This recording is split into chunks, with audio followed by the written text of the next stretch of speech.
Hello? Hello?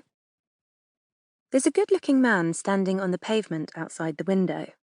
He's talking on his mobile and his eyes are hidden behind sunglasses, but a slight frown is detectable on his brow.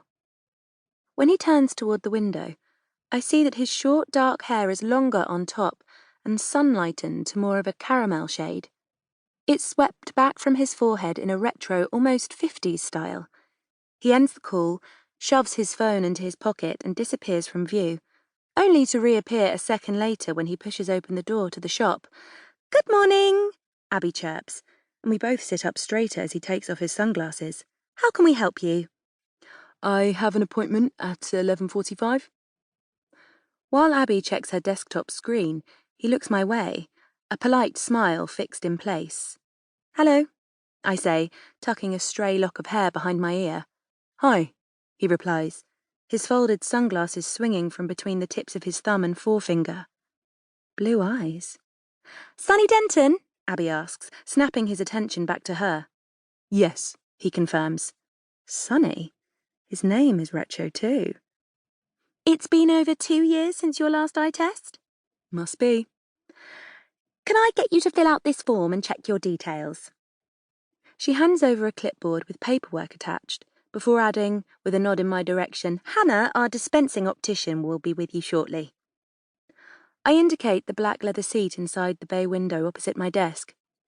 In the time it takes for him to walk the few meters across the room and sit down, Abby and I have furtively cast each other cheeky grins.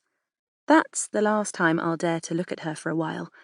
A similarly hot client came in earlier this week, and she enthusiastically licked her lips the moment his back was turned. Unfortunately, he spun around to ask her something, catching her in the act. I nearly choked on my tea. Thankfully, this all went over the boss's head. Umeko, the optometrist, owns this place.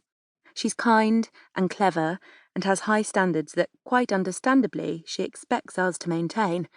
I've only been here for a few weeks, so I'd rather not lose my job just yet, thanks. It's not uncommon for young people to come in here. Umeko's is a small independent practice with a stylish, albeit slightly on the pricey side, range of eyewear that tends to appeal to a more designery crowd. We're based in Newnham, a suburb of Cambridge and only a short walk southwest of the city centre. Our road and the ones nearby are lined with neat Victorian terraced houses, but this is a semi-detached red brick corner building that we share with the pharmacy next door. There's a lovely little delicatessen across the road and a hairdresser a few doors down. It's a nice part of town, and only a 25-minute walk from the village of Grantchester, where I'm currently living. Abby and I spend most of our working days in the bright and airy front room. Abby's desk is up against the back wall.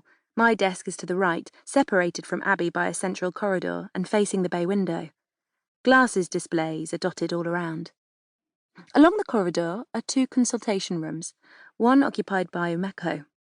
It's my job to carry out pre-screening tests in the second room before handing clients over to Umeko for their main consultation.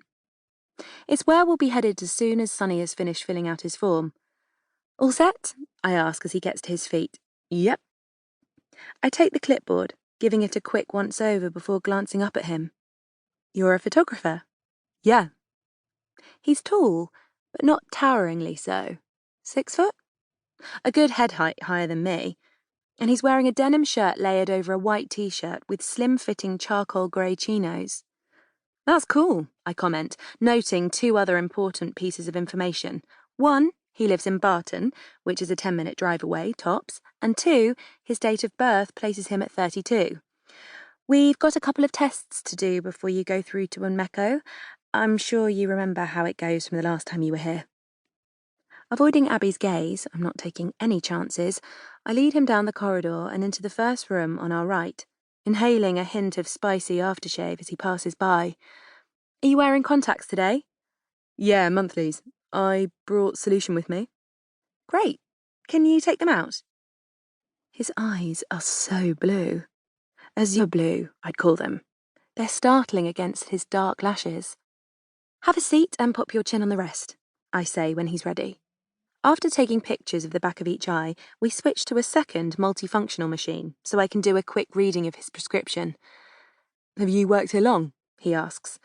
"Only a few weeks." What happened to Mr. Grumpy?